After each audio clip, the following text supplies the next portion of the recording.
नमस्कार, आप देख रहे हैं भारतीय न्यूज़ 24 और मैं हूं भारतीय न्यूज़ 24 के लिए देवेंद्र सिंह धाकरे।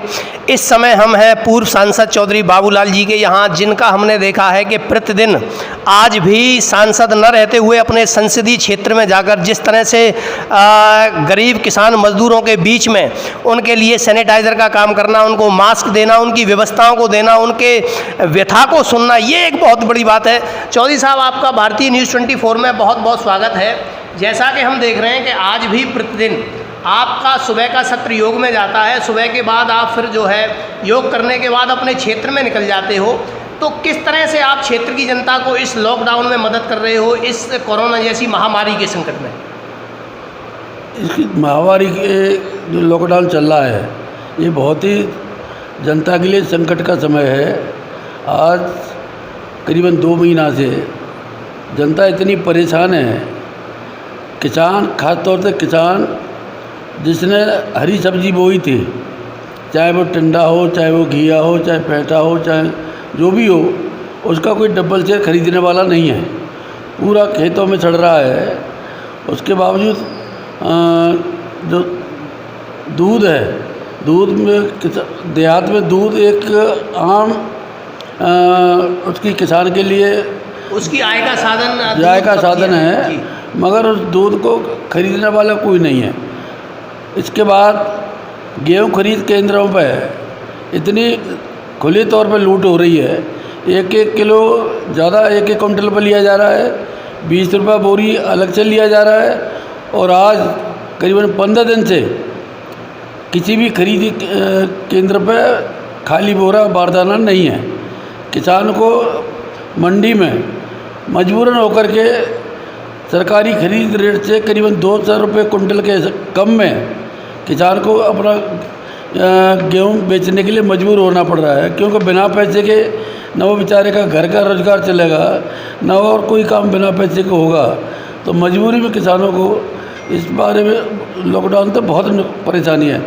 हम लोगों ने प्रशासन से और ज़िले के जिलाधिकारी महोदय से 2 दफ़े हम लोगों ने 2-3 दफ़े बात की, लिख करके भी दिया कि तहसील हेडक्वार्टर किरावली पे गेहूं का खरीद केंद्र नहीं है, खरीद केंद्र खोला जाए। जयगारा गांव पड़ता है, वहाँ पर भी खरीद केंद्र खोला जाए। राजस्थान बॉर्डर पे जो डाबर सोसाइटी है, वहाँ पर भी खरीद केंद्र खोला जाए, मगर कहीं कोई आज तक उन पर कार्रवाई नहीं हुई, बार बार कहने के बावजूद भी। मगर आज जिस तरीके से किसान कोरोना के संकट से परेशान हैं, उससे ज़्यादा प्रशासन के रवैये से परेशान है। आज बहुत से किसान जब अब बाज़ार में जाते हैं, कस्बा में जाते हैं, ट्रैक्टर के लिए स्पेयर पार्ट लेने के लिए, खाद लेने के लिए या बीज लेने के लिए, उनको पुलिस के द्वारा बुरी तरीके से मारा पीटा जाता है। दूध कोई लेकर के जाता है, उसको लौटा दिया जाता है, उसका दूध फैला दिया जाता है।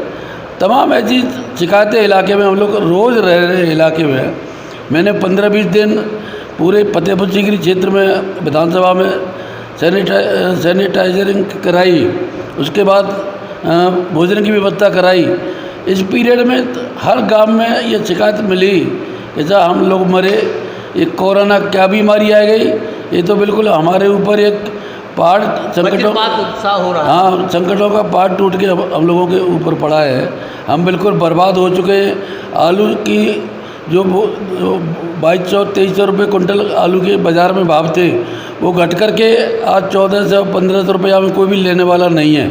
इस तरीके से आज किसान बहुत बुरी तरीक़ा से परेशान है, मजदूर अपने को परेशान है, व्यापारी अपने को परेशान है, हर वर्ग का लोग परेशान है। तो मैं तो चाहता हूँ कि इन सब व्यवस्थाओं को देखते हुए शासन को गंभीरता के साथ सोचना चाहिए। अब ये कहते हैं साहब कोरोना एक वायरस बीमारी है, इससे बच के रहना चाहिए, बहुत अच्छी बात है, उपाय हो रहा है। मगर आमतौर पर जो एक्सीडेंट से या बीमारी से या किसी आमतौर पर मौतें हुआ करती थी कोरोना से पहले, उससे ज़्यादा मौतें अब नहीं हो रही हैं। कोरोना से उतनी मौत नहीं हुई है जितनी पहले होती थी, जितनी पहले हुआ करती थी। और मेरा खुद का मानना है कि ईश्वर का विधान है, शास्त्रों में लिखा हुआ है, रामायण में लिखा हुआ है कि जिस दिन जिसकी मृत्यु होगी उसी समय पर उसकी मृत्यु होगी, उसी जगह पर उसकी मृत्यु होगी जहाँ उसका लिखा हुआ होगा। मगर आज जिस तरीके से परेशानी जनता हो रही है, और ये कोरोना और लॉकडाउन एक गरीब जनता के लिए है। चौधरी साहब, दूसरी तरफ हम देखें कि जब कोई भी कानून बनता है, कानून बनाने के लिए, कानून का पालन करने वाले के लिए कानून सबके लिए समान होता है। अगर कोई व्यक्ति बिना हेलमेट के जा रहा है, उसके ऊपर जो है प्रताड़ना की जाती है, उसको मारा पीटा जाता है, खुद जो है पुलिस हेलमेट नहीं लगाई ली। क्या कानून उनके लिए पालन करने के लिए नहीं है? क्या जनता को परेशान करने के लिए जो पुलिस का रवैया हम देख रहे हैं, चाहे वो सदर की घटना हो, चाहे कमला नगर की हो, चाहे सिकंदरा की हो, तो क्या कानून के दायरे में पुलिस नहीं आती है? नहीं, पुलिस को और प्रशासन को कायदा से ईमानदारी के साथ समान व्यवहार करना चाहिए। ये नहीं होना चाहिए कि फलाना आदमी एमएलए है, एमपी है, अगर वो आदमी गलत काम कर रहा है तो उसके ऊपर कानून लागू नहीं होगा, एक आम आदमी के ऊपर कानून लागू होगा। ये बिल्कुल सरासर गलत है। ये सरकार की नीतियों के खिलाफ है। सरकार को बदनाम करने के तरीक़ा से काम किए जा रहे हैं। मेरा तो शासन और प्रशासन से और ख़ासतौर से आदरणीय मुख्यमंत्री से कहना चाहूँगा कि जो कर्मचारी, जो अधिकारी इस तरीके की घटनाएं कर रहे हैं, उनकी कायदा से उनके खिलाफ कार्रवाई होनी चाहिए, जिससे कि भविष्य में कोई ऐसा कदम नहीं उठाए कि निर्दोषों को मार के या पीट करके।